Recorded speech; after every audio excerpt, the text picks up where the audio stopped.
Good morning student. आज हम अपने संस्कृत का अगला पाठ पढ़ते हैं जो है सुभाषित रत्नानि।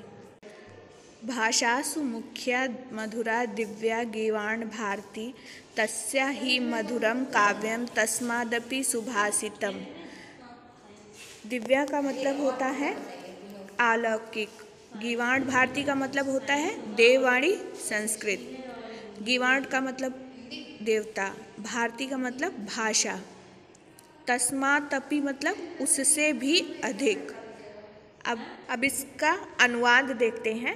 भाषाओं में सबसे प्रधान, मधुर और अलौकिक संस्कृत है। उससे मधुर अर्थात उससे भी अधिक उसका काव्य है और उस काव्य से भी अधिक सुंदर और मधुर उसके सुभाषित अर्थात सुंदर वचन या सूक्तियाँ हैं। जैसे सत्यमेव जयते सूक्तियाँ हैं, इस तरह की सूक्तियाँ और भी अच्छी हैं।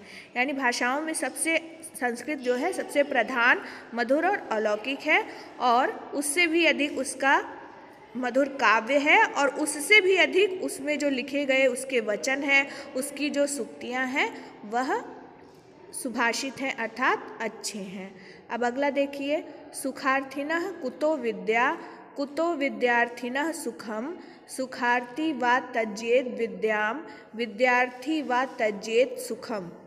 अब इसका अर्थ देख लीजिए। सुख चाहने वाले को विद्या कहाँ और विद्यार्थी को सुख कहाँ। कुतो माने कहाँ। सुखार्थी व त्यजेत विद्या यानी सुख चाहने वाले को विद्या त्याग देनी चाहिए, विद्यार्थी व त्यजेत सुखम और विद्यार्थी को सुख का त्याग कर देना चाहिए। यानी कहने का मतलब कि कठिन परिश्रम से ही आपको विद्या मिलती है। अगला देखिए, जल बिंदु निपातेन क्रमशः पूर्यते घटः स हेतु सर्वविधानां धर्मस्य च धनस्य च। जल बिंदु निपातेन अर्थात जल की एक एक बूंद से गिरने से, पूर्यते मतलब होता है भरना, भरता है, घटा मतलब घड़ा, यानी जल की एक एक बूंद गिरने से घड़ा पूरा होता है। स हेतु सर्व विद्यानाम धर्मस्य च धनस्य च, और उसी तरह से हमें समस्त विद्याओं, धर्म और धन का संग्रह करना चाहिए। कहने का मतलब कि तीनों चीज़ें एक साथ नहीं आ जाती, हमें जो है एक एक करके तीनों चीज़ों को ग्रहण करना पड़ता है। तो अब देखिए, कहने का ये मतलब कि जल की एक एक बूंद गिरने से क्रमशः घड़ा भर जाता है। समस्त विद्याओं, धर्म और धन का यही कारण है, यही रहस्य है। अर्थात निरंतर परिश्रम करते रहने से धीरे धीरे ये तीनों वस्तुएं संग्रहित हो जाती हैं। ऐसा नहीं कि एक साथ ही ये सारी वस्तुएं, ये जो सारी क्रियाएं हैं, ये आपको जीवन में मिल जाती हैं। काव्य शास्त्र विनोदेन कालो गच्छति धीमताम व्यसनेन च मूर्खाणां निद्रया कलहेन वा। धीमताम माने होता है बुद्धिमानों का। कहने का मतलब बुद्धिमानों का जो समय है वो काव्य और शास्त्रों की विनोद में बीतता है, अर्थात उनकी चर्चा में उनको आनंद आता है, उसी में उनका समय बीतता है। और मूर्खों का जो समय होता है वो व्यसनों में अर्थात बुरी आदतों में, निद्रा यानी सोने में, और कलहेन का मतलब होता है लड़ाई झगड़े, तो लड़ाई झगड़ों में बीतता है। कहने मतलब जो अच्छे लोग होते हैं वे लोग शास्त्रों की, काव्यों की जो बातें हैं उनको करके अपना समय बिताते हैं, उसी में उनको आनंद आता है। लेकिन जो मूर्ख लोग होते हैं वो गलत कामों में, सोने में, लड़ाई झगड़ा करके अपना समय बिताते हैं। अगला देखिए, न चौरहार्यम न च राजहार्यम न भ्रातभाज्यम न च भारकारी वै कृते वर्धत एव नित्यम विद्याधनम सर्वधनम प्रधानम। न चोर चुरा सकता है, चौरहार्यम मतलब चोर द्वारा चुराना, न चोर चुरा सकता है, न राजहार्यम न राजा द्वारा छीना जा सकता है, न भ्रातभाज्यम न भाई उसको बांट सकता है, न च भारकारी और न ही वह हमारे लिए बोझ बनता है। अर्थात जो विद्या है वह भार के रूप में नहीं है। व्यय कृते वर्धत एव नित्यम, व्यय करने से निरंतर वह व्यय यानी खर्च करने से निरंतर वह बढ़ती रहती है। विद्या धनम सर्वधनम प्रधानम। अब वह धन कौन सा है? विद्या का धन। तो विद्या का जो धन है वह सभी धनों में प्रधान है, अर्थात वह कभी भी घटता नहीं है। चाहे चोर उसे चुराए या राजा उसे छीन ले, न भाई उसे बांट सकता है, न वह भोज के समान, और जितना हम उसे खर्च करते हैं वह उतना ही बढ़ती जाती है। तो इस तरह से जो विद्या का जो धन है वह सभी धनों से प्रधान है। अब अगला देखिए, परोक्षे कार्य हंतारम प्रत्यक्षे प्रियवादिनम वजयेतादृशम मित्रम विषकुंभम पयोमुखम। परोक्षे माने होता है पीठ पीछे, कार्य हंतारम माने होता है कार्य को नष्ट करने वाला अर्थात बिगाड़ने वाला, और पयोमुखम का मतलब होता है जिसके मुख के ऊपर दूध लगा हो, यानी उसके ऊपर जो है ऊपरी भाग पर दूध का लेप किया गया हो। अब इसका अर्थ देखिए, जो पीठ पीछे काम बिगाड़ने वाला हो पर सामने मीठा बोलने वाला हो, प्रियवादी ने मतलब मीठा बोलने वाला हो, ऐसे मित्र को उसी प्रकार छोड़ देना चाहिए जैसे विष से भरे घड़े पर उसके ऊपरी भाग पर दूध लगा हुआ हो। कहने का ये मतलब कि ऊपर का दूध देख करके जैसे विष से भरे के घड़े को अपना करके हम मृत्यु को बुलावा देते हैं, वैसे ही मीठी मीठी बातें करने वाले किंतु पीठ पीछे काम बिगाड़ने वाले जो मित्र होते हैं वह शत्रुओं से भी बढ़कर होते हैं और हमें उनसे दूर ही रहना चाहिए। अब अगला देखिए, उदेति सविता ताम्रस्ताम एवास्तमेति च संपत्तौ च विपत्तौ च महताम एक रूपता। उदेति मतलब होता है उदित होता है, सविता मतलब सूर्य, ताम्र मतलब तांबे के समान रंग, यानी तांबे का जैसा रंग होता है उस तरह का, एवं अस्तम मतलब होता है ही अस्त होता है, और महताम मतलब महापुरुषों का। कहने का यह मतलब कि सूर्य उदित होते समय भी लाल होता है और जब सूर्य अस्त होता है तब भी वह लाल होता है, यानी दोनों ही समय पर वह क्या होता है, एक समान रंग रखता है। उसी तरह से जो महापुरुष होते हैं वह संपत्ति जब उनके पास होती है या उनके पास विपत्ति आती है, दोनों समय में वो दोनों स्थितियों में एक समान रहते हैं, एक रूप रहते हैं, अर्थात सुख में हर्षित और दुख में पीड़ित नहीं होते कि सुख में बहुत खुश हो जाएं, वह समान भाव बनाए रखते हैं और समान भाव से दोनों को ग्रहण करते हैं। अब अगला देखिए, विद्या विवादाय धनम मादाय शक्ति परेशान परिपीडनाय खलस्य साधो विपरीत मितज्ञानाय दानाय च रक्षणाय। खलस्य माना होता है दुष्ट की, असाधो मतलब सज्जन की। दुष्ट की जो विद्या होती है वह विवाद के लिए, और जो उसका धन होता है मादाय अर्थात मद के लिए यानी घमंड करने के लिए, और परेशान परिपीडना यानी जो उसकी शक्ति होती है वह दूसरों को पीड़ा पहुंचाने के यानी दुख पहुंचाने के लिए होती है।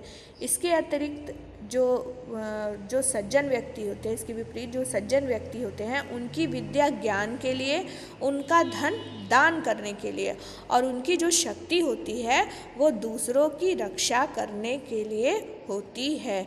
तो फिर से एक बार देख लीजिए, विद्या विवाद के, दुष्टों की जो विद्या होती है वह लड़ाई झगड़े के लिए, विवाद करने के लिए, जो धन होता है वह मादकता यानी कहने का मतलब घमंड दिखाने के लिए होता है, और उनकी जो शक्ति होती है वह दूसरों को दुख पहुंचाने के लिए होती है। लेकिन उसी के विपरीत साधु यानी सज्जन व्यक्ति की जो होती है, सज्जन व्यक्ति का जो विद्या होती है वह होती है ज्ञान के लिए, उनका धन दान करने के लिए, और जो उनकी शक्ति होती है वह सदैव दूसरों की रक्षा करने के लिए होती है। तो हमें किसकी तरह धन का, ज्ञान का, बाकी चीज़ों का संग्रह करना चाहिए? साधुओं की तरह। आगे देखिए, सहसा विदधीत न क्रियाम विवेक परम पदाम पदम वृणेतु ही विमर्श्य कारणम गुणलुब्धा स्वमेव संपदः। अब इसका देखिए, सहसा माने होता है यकायक विचार, बिना विचार किए यानी अचानक। विदधीत मतलब होता है करना चाहिए, क्रियाम मतलब कार्य को, और वर्णते मतलब वर्ण करती है, और विश्व कारणम मतलब होता है विचार कर कार्य करने वाले व्यक्ति, यानी किसी कार्य को सोच समझकर कार्य करने वाले व्यक्ति। गुण लुब्धा माने होता है गुणों का लोभी। अब अर्थ देखिए, बिना विचार किए कार्य नहीं करना चाहिए। अज्ञान परम आपत्तियों का स्थान है, यानी कि आपत्तियों को बुलावा देता है। निश्चय ही विचार कर कार्य करने वाले व्यक्ति को गुणों की लोभी संपत्तियाँ यानी जो लक्ष्मी है वह स्वयं उसका वरण करती हैं। कहने का ये मतलब जो लोग सोच समझ के कार्य करते हैं ऐसे व्यक्तियों को स्वयं लक्ष्मी खुद से ग्रहण करती हैं। अगला देखिए, वज्रादपि कठोराणि मृदूनि कुसुमादपि लोकोत्तराणाम चेतांसी को नु विज्ञातुम महर्ति। इसका अर्थ देखिए, मृदूनि माने होता है कोमल, लोक उत्तराणाम मतलब अलौकिक व्यक्तियों की, विज्ञातुम महर्ति अर्थात जान सकता है। अर्थ है असाधारण व्यक्तियों के वज्र से कठोर और फूल से भी अधिक कोमल चित्त को कौन जान सकता है। कहने का मतलब ऐसे व्यक्तियों को जानना, उनके बारे में जानना अत्यंत ही कठिन है। कैसे व्यक्ति? जो कि वज्र के समान कठोर, यानी उन्हें कोई भी मुसीबत हिला नहीं सकती, और जो फूल से भी अधिक कोमल यानी निश्चल भाव के हैं। ऐसे व्यक्तियों के जो गुण है, उनका जो मन है, कोमल चित्त है, उस हृदय है, उसे कोई भी जान नहीं सकता है, अर्थात उन्हें जानना बहुत ही कठिन है। अब आगे देखिए, प्रीणाति यह सुचरितः पितरम स पुत्र यद भर्तुरेव हिमच्छदति तत्कलंत्रम तन्निमित्तपादि सुखे च सक्रियम यद ऐत्रयम जगति पुण्यकृतो लभन्ते। प्रीणाति मतलब होता है प्रसन्न करता है, भर्तुरेव मतलब होता है पति का ही, और तत्मित्रम आपदि मतलब होता है, तत् माने वह, मित्रम मतलब मित्र, आपदि मतलब आपत्ति में, और समक्रियम मतलब समान व्यवहार वाला, पुण्यकृता मतलब होता है पुण्यवान व्यक्ति। अर्थ देखिए, जो पिता को अच्छे आचरण से प्रसन्न करता है ऐसा पुत्र, पितरम सपुत्र यानी ऐसा पुत्र, जो पति का हित चाहती है ऐसी स्त्री जो सुख और दुख में समान व्यवहार वाला हो, और ऐसा मित्र। इन तीनों को संसार में बहुत भाग्यशाली जो लोग होते हैं वही प्राप्त कर पाते हैं। कैसे लोग? देखिए, जो पिता को अच्छे आचरण से प्रसन्न करता हो ऐसा पुत्र बहुत भाग्यशाली लोगों को मिलता है। ऐसी पत्नी जो पति का हित चाहती हो, और सुख और दुख दोनों में समान व्यवहार, समान मित्रता निभाने वाला मित्र जो होता है वह बहुत ही भाग्यशाली लोगों को, बहुत ही पुण्यशाली लोग जो इस संसार में होंगे उन्हीं को प्राप्त होता है। अब आगे देखते हैं, कामान दुग्धे विप्रत्कर्ष लक्ष्मीं कृति सुते दुष्कृतं या हिनस्ति शुद्धां शांतां मातरं मंगलानां धेनुं धीरा सुनृतां वाचामहु।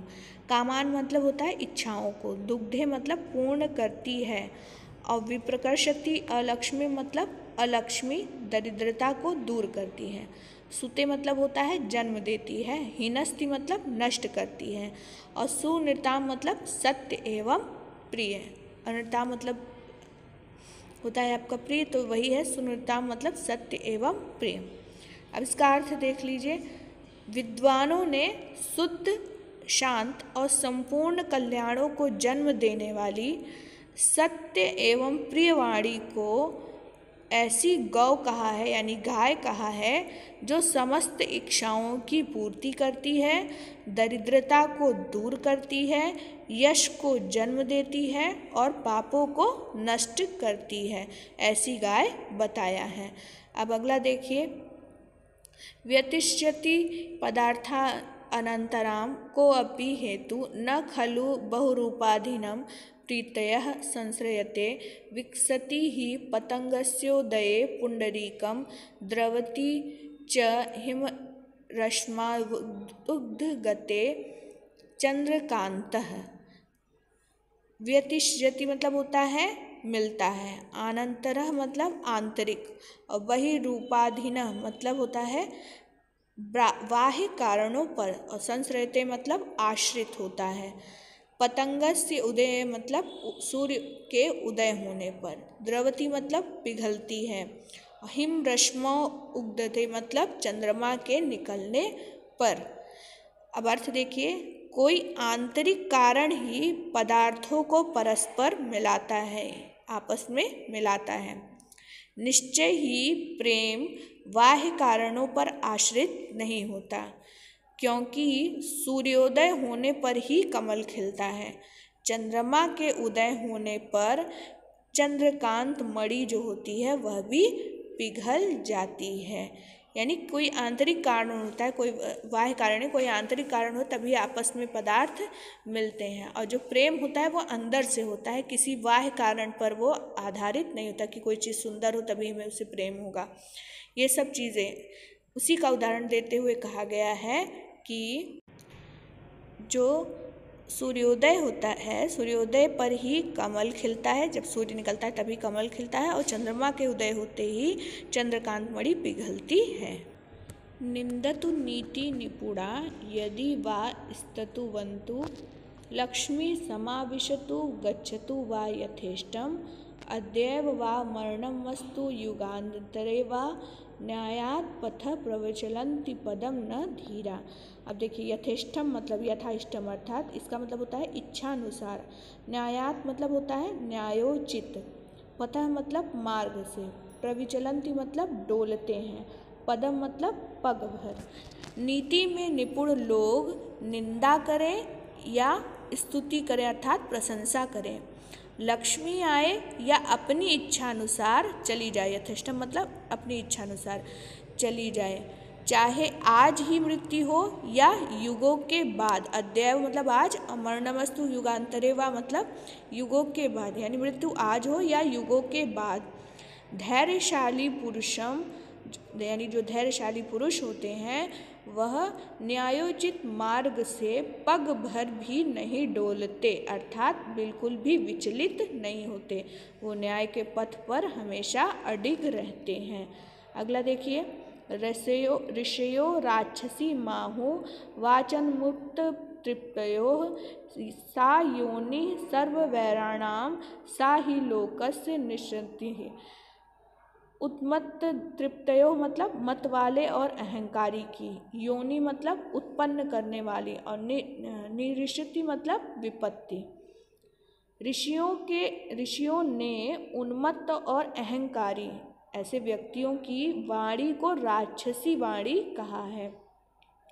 वह समस्त बैरों को यानी शत्रुता को उत्पन्न करने वाली और संसार की विपत्ति का कारण होती है। कौन सी वाणी? जो ऐसे व्यक्तियों की वाणी जो अहंकारी होते हैं, जिनके अंदर अत्यंत घमंड भरा होता है। ऐसे व्यक्तियों की जो वाणी होती है वह राक्षसी वाणी होती है, और संसार में सभी बुराइयों का वही एक कारण होती है। अब आपको इन सभी श्लोकों को पुनः पढ़ना है और फिर से घर पर अच्छे से दोहराना है। धन्यवाद।